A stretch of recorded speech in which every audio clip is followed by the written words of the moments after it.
রাষ্ট্র ধর্ম নিরপেক্ষতায় তোমরা চালাও, তুমি ব্যক্তিগতভাবে তোমার পরিচয় কি জাতি জানতে চাও?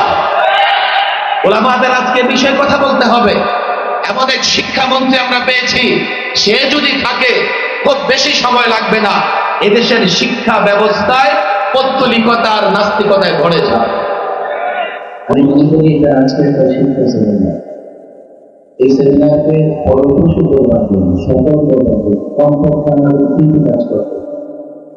এক হচ্ছে নিজেদেরকে আগে জানার চেষ্টা করা এই শিক্ষা ব্যবস্থায় কি বিষ লুকিয়ে আছে। এই বিষ পান করে আমার সন্তানরা কি করে পৌত্তলিক হয়ে যাবে, কি করে নাস্তিক হয়ে যাবে। প্রথম কাজ হচ্ছে আমাদের এই শিক্ষা ব্যবস্থার ভয়াবহতা সম্পর্কে জানার চেষ্টা করা। দুই, এই সরকারকে সচেতন করা, সজাগ করা, জাগ্রত করা, সতর্ক করা। শিক্ষা ব্যবস্থা আঘাত মানে দেশের অস্তিত্বে আঘাত, জাতির অস্তিত্বে আঘাত, ধর্মের অস্তিত্বে আঘাত, ইসলামের অস্তিত্বে আঘাত। এই দেশটাই যদি না থাকে তোমাদের ক্ষমতা থাকবে কোথায়? ইংরেজরা মূলত আমাদেরকে দাসত্বের জিঞ্জিরে আবদ্ধ করে রাখবার জন্য তাদের মতো করে শিক্ষা ব্যবস্থা সাজিয়েছে। আমরা এখনো ইংরেজদের শিক্ষা ব্যবস্থা থেকে মুক্ত হতে পারিনি, বরং তার সঙ্গে যুক্ত হয়েছে পৌত্তলিকতা। ধর্মীয় শিক্ষার বইও আমরা দেখি, ইসলাম শিক্ষার বইও আমরা দেখি, দেব দেবী মুক্তির ছবি খুঁজে পাবো।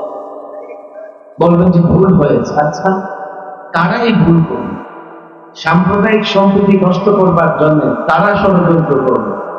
এখনো আমরা দেখি নাই তাদের খুঁজে বের করে শাস্তির মুখোমুখি করে নাই, ইচ্ছাকৃত করা হয়েছে। ইচ্ছাকৃত ভাবে ইসলাম শিক্ষা বইয়ে দেব দেবীদের মূর্তি আনা হয়েছে। তিন, জাতিকে সচেতন করা, জাতিকে বোঝানো। তিনটা কাজ আমাদের অবশ্যই করতে হবে। আমি মনে করি শিক্ষা এই সেমিনারকে ফলপ্রসূ করতে হলে হেফাজতের নেতা কর্মী দায়িত্বশীল উপস্থিতিকে এই তিনটা বিষয় চূড়ান্ত করতে হবে। বড় একটা কঠিন সময় অতিক্রম করছি আমরা। তারা পৌত্তলিকতা প্রদর্শন করবে, পৌত্তলিকতাকে জায়গা করে দেবে, আবার ভয় দেখাবে আমার।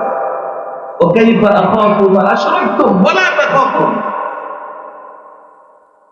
কাইফা আখাফু মা আশরাকতুম, তোমরা যাদের পূজা করো, পৌত্তলিকতার ভয় দেখাতে চাও, ভাস্কর্যের ভয় দেখাতে চাও, মূর্তির ভয় দেখাতে চাও। যারা ভাস্কর্য পূজা করে, মূর্তি পূজা করে, পৌত্তলিকতায় বিশ্বাসী, তাদের ভয় দেখাতে চাও। আমরা কি করে ভয় পাবো এইসব বিষয়? পরিষ্কার বলছি, আমার অবজারভেশন নয়, আর ওলামারা এখানে আছে।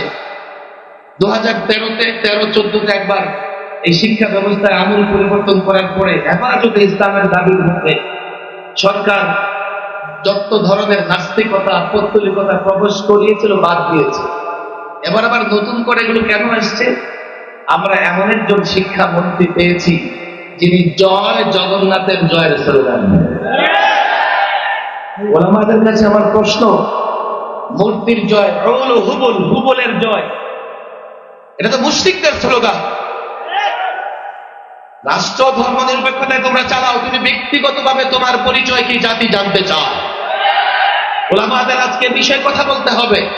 এমন এক শিক্ষামন্ত্রী আমরা পেয়েছি, সে যদি থাকে খুব বেশি সময় লাগবে না, এদেশের শিক্ষা ব্যবস্থায় পৌত্তলিকতা আর নাস্তিকতায় ভরে যায়।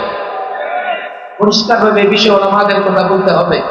আল্লাহ তাবারক ওয়া তাআলা এই শিক্ষা সেমিনারকে কবুল করেন এবং আমরা অন্তত তিনটা দায়িত্ব নিয়ে এখান থেকে ফিরে যাব। ওয়া মা তাওফীকি ইল্লা বিল্লাহ।